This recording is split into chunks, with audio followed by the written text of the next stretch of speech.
ओम नमो भगवते वासुदेवाय नमः। स्वागत है आपका सनातन ज्ञान और संस्कार चैनल पे। आज सुनेंगे पुरुषोत्तम मास महात्म्य के अगले अध्याय की कथा को। कथा का श्रवण करने से पहले हमारा आपसे निवेदन है कि इन कथाओं का पूर्ण श्रवण अवश्य करें, जिससे कि भगवान पुरुषोत्तम की कृपा आप सभी को प्राप्त हो। तो आइए सुनते हैं अगले अध्याय को। दृढ़ंबा राजा बोला, हे मुनियों में श्रेष्ठ, हे दीनों पर दया करने वाले, श्री पुरुषोत्तम मास में दीपदान का फल क्या है, सो कृपा करके मुझसे कहिए। श्री नारायण बोले, इस प्रकार राजा दृढ़ंबा के पूछने पर अत्यंत प्रसन्न मुनियों में श्रेष्ठ वाल्मीकि मुनि ने हंसते हुए विनीत अत्यंत नम्र राजा दृढ़ंबा से कहा, हे राजाओं में सिंह सदृश पराक्रम वाले, पापों का नाश करने वाली कथा को सुनिए, जिसके सुनने से 5 प्रकार के महान पाप नाश को प्राप्त होते हैं।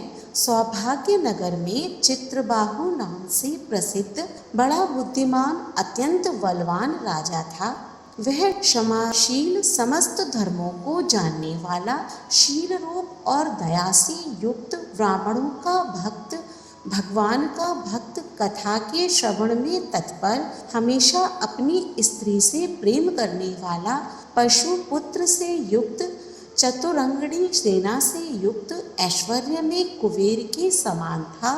उसकी चंद्रकला नाम की स्त्री 64 कलाओं को जानने वाली, पतिव्रता, महान भाग्यवती, भगवान की भक्ति को करने वाली थी। उसके साथ युवा चित्रबाहु राजा पृथ्वी का भोग करने लगा, बिना श्री कृष्ण के दूसरे देवता को नहीं जानता था। एक दिन पृथ्वीपति राजा चित्रबाहु ने दूर से ही आते हुए मुनियों में श्रेष्ठ अगस्त्य मुनि को देखकर पृथ्वी में दंडवत प्रणाम करके उनकी विधि पूर्वक पूजा की और भक्ति से आसन लेकर मुनि श्रेष्ठ के सम्मुख बैठ गया। विनम्र से नम्र होकर राजा बोला, आज मेरा जन्म सफल हुआ, आज मेरा दिन सफल हुआ, आज मेरा राज्य भी सफल हुआ और आज मेरा गृह सफल हुआ। जो आप श्री कृष्णचंद्र के सेवक आज मेरे गृह में आए हैं, आपसे देखा गया मैं ताप पुंजक से मुक्त हो गया। आपको हाथी घोड़े रथ से युक्त समस्त राज्य समर्पण किया। हे मुनि श्रेष्ठ, आप वैष्णव हो, आपके लिए कोई भी अदेय वस्तु नहीं है।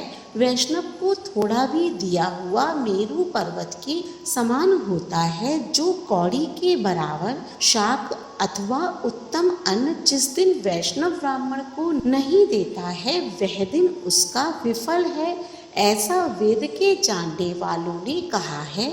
जो कोई द्विजाति विष्णु भक्त हो, वे सब पूज्य हैं, उनका वाणी मन कर्म से सत्कार करना चाहिए, ऐसा मुझसे गर्ग गौतम सुमंतु ऋषि ने कहा है। जब तक सूर्योदय नहीं होता है तभी तक तारागण की प्रभा रहती है। जब तक वैष्णव ब्राह्मण नहीं आता है तभी तक दूसरे ब्राह्मण कहे गए हैं। अगस्त्य मुनि बोले, हे चित्रबाहो, हे महाभाग, हे नृप, इस समय तुम धन्य हो, ये सब प्रजा धन्य है जो तुम वैष्णवों की रक्षा करते हो। जो राज्य वैष्णव का नहीं हो, उसके राज्य में वास नहीं करना, शून्य वन में वास करना अच्छा है, परंतु अवैष्णव के राज्य में रहना अच्छा नहीं है। जिस प्रकार नेत्रहीन शरीर, पतिहीन स्त्री, बिना पड़ा हुआ ब्राह्मण निंदनीय है, वैसा ही वैष्णव रहित देश निंदनीय है। जैसे दांत के बिना हाथी, पंख के बिना पक्षी, दशमी विधवा द्वादशी कही गई है, वैसे ही वैष्णव रहित देश है। जैसे कुशा रहित संध्या, तिलहीन तर्पण, व्रती के लिए देवता की सेवा है, वैसे ही वैष्णव रहित देश कहा है। जैसे केशों को धारण करने वाली विधवा स्त्री ब्राह्मणी में गमन करने वाला शूद्र है, वैसे ही बिना वैष्णव का राष्ट्र निंदय है। जो श्री कृष्ण के चरणों का आश्रय करने वाला है, सत्पुरुषों से राजा कहा गया है, उसका राष्ट्र हमेशा वृद्धि को प्राप्त होता है और उसकी प्रजा सुखी होती है। हे राजन, जो मैंने तुमको देखा इसीलिए मेरी दृष्टि सफल हुई। भगवत्व आपके साथ बात करने से आज मेरी वाणी सफल हुई। हे राजन, मेरी आज्ञा से यह राज्य तुमको करना चाहिए।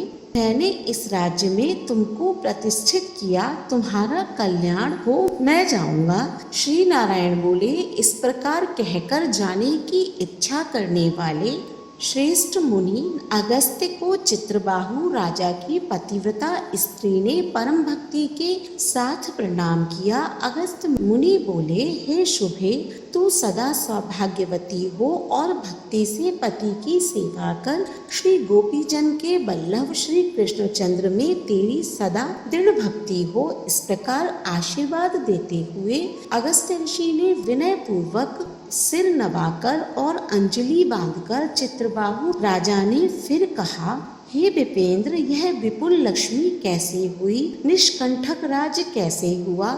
यह मेरी स्त्री इतनी पतिव्रता कैसे हुई? और मैंने कौन सा पुण्य किया था? हे विपेंद्र, यह सब मेरे से आप कहिए, मैं आपकी शरण में आया हूँ। हे मुनीश्वर, आप हाथ में स्थित दर्पण के समान सब जानते हो।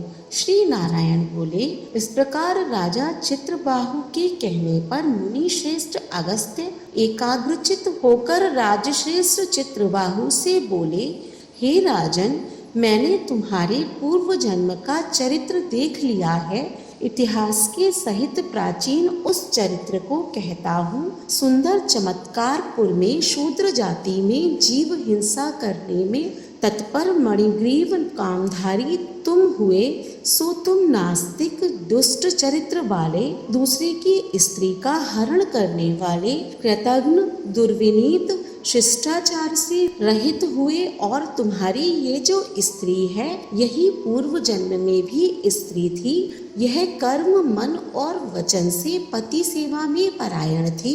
पतिव्रता महाभागा, धर्म में प्रेम करने वाली मनस्विनी, इसने कभी भी तुम्हारे विषय में दुष्ट भाव नहीं किया। पाप कर्म को करने वाला तुम्हारा जाति और बांधवों ने त्याग कर दिया और क्रुद्ध होकर राजा ने सब उत्तम धन ले लिया। फिर उस समय बचा हुआ जो कुछ अवशेष धन था उसको जाति वालों ने भी लिया। तब उस समय धन के चले जाने से तुमको धन की भारी इच्छा हुई, परंतु धन के नाश होने पर भी मन मलिन होकर इस पतिव्रता ने तुम्हारा त्याग नहीं किया। इस प्रकार सब लोगों से तिरस्कृत होने पर तुम निर्जन वन को गए। हे महीपते, वन में जाकर अनेक पशुओं को मारकर अपनी आत्मा का रक्षण किया। इस प्रकार स्त्री के सहित जीवन निर्वाह करते हुए धनुष को उठाकर मणिग्रीव मृग के मांस को खाने की इच्छा से बहुत से सर्प और मृग से भरे हुए वन को गए। उस मनुष्य रहित वन के मध्य मार्ग में उग्रदेव नाम के महामुनि दिशा ज्ञान के नष्ट हो जाने से व्याकुल हो गए। हे राजन, मध्याह्न के समय तृषा से अत्यंत पीड़ित हो वहाँ ही गिरकर मरणासन्न हो गए।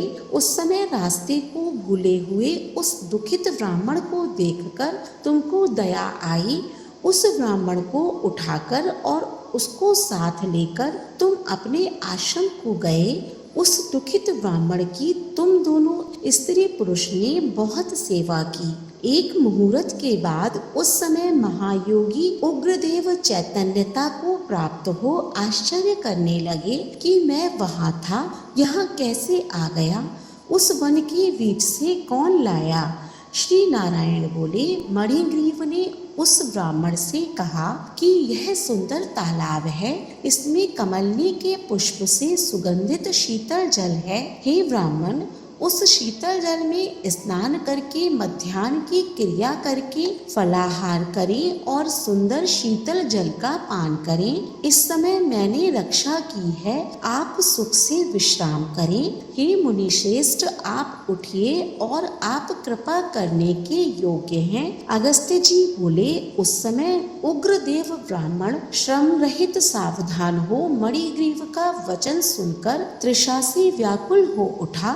हे चित्रभाहो, मणिग्रीव की भुजा पकड़कर बट वृक्ष से शोभित तालाब के तट पर जाकर बैठ गए। बट की छाया में बैठकर क्षणमात्र विश्राम कर स्नान और नित्य कर्म कर वासुदेव भगवान का पूजन किया। देवता पितरों को तर्पण कर सुंदर शीतल जल का पान करके उग्रदेव ब्राह्मण शीघ्र बट के मूल भाग में आकर बैठ गए। पत्नी सहित मणिग्रीव ने मुनि श्रेष्ठ उग्रदेव को नमस्कार किया और अतिथि सत्कार करने की इच्छा से विनय युक्त वाणी से बोला, हे ब्राह्मण, आज मुझको तारने के लिए आप मेरे आश्रम को आए हैं। आपके दर्शन से मेरे पाप नष्ट हो गए। इस प्रकार उस ब्राह्मण से कहकर प्रसन्न मणिग्रीव स्त्री से बोला, ऐ सुंदरी, जो जो स्वादिष्ट पके हुए फल हैं उन आम्र फलों को तुम जल्दी लाओ, विलंब मत करो। हे शुभानने, और जो कुछ कंद आदि हो उसको भी लाओ। इस प्रकार स्त्री अपने पति के वचन को सुनकर फलों को और कंदादिकों को लाकर हर्ष से ब्राह्मण के सामने रखती है। मणिग्रीव फिर मुनि श्रेष्ठ से वचन बोला, हे ब्राह्मण, इन फलों को ग्रहण कर मुझ स्त्री पुरुष को कृतार्थ करें। उग्रदेव ब्राह्मण बोले, तुमको मैं नहीं जानता हूँ, तुम कौन हो सो मेरे से कहो। विद्वान ब्राह्मण को चाहिए कि अपरिचित का भोजन न करे। मणिग्रीव बोला, हे द्विज शार्दूल, मैं मणिग्रीव नामक शूद्र जाति का स्वजनों से, जाति वालों से, अपने बांधवों से त्यागा हुआ हूँ। इस प्रकार शूद्र के वचन सुनकर प्रसन्नात्मा उग्रदेव ने फलों को खाया, बाद में जल को पिया। ब्राह्मण को सुख से बैठे देखकर मणिग्रीव उग्रदेव ब्राह्मण के पैरों को अपनी गोद में रखकर दबाता हुआ फिर वचन बोला, हे मुनि श्रेष्ठ, आप कहाँ जाएंगे? इस निर्जन जल रहित हिंसक जंतुओं से भरे दुष्ट वन में कहाँ से आए? उग्रदेव बोले, हे महाभाग, मैं ब्राह्मण हूँ, प्रयाग जाना चाहता हूँ। इस समय रास्ता न जानने के कारण भयंकर वन में चला आया हूँ। उस जगह थकावट और प्यास के कारण क्षण भर में ही मरणासन्न हो गया।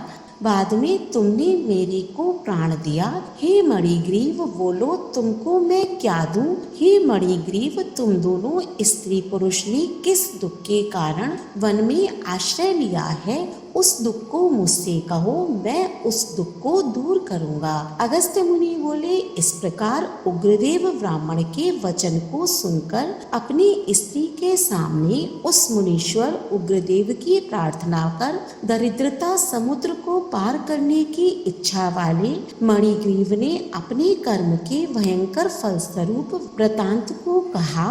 इति श्री बृहन्नारदीये पुराणे पुरुषोत्तम मास महात्म्ये त्रयोविशो अध्याय। हरि शरणम।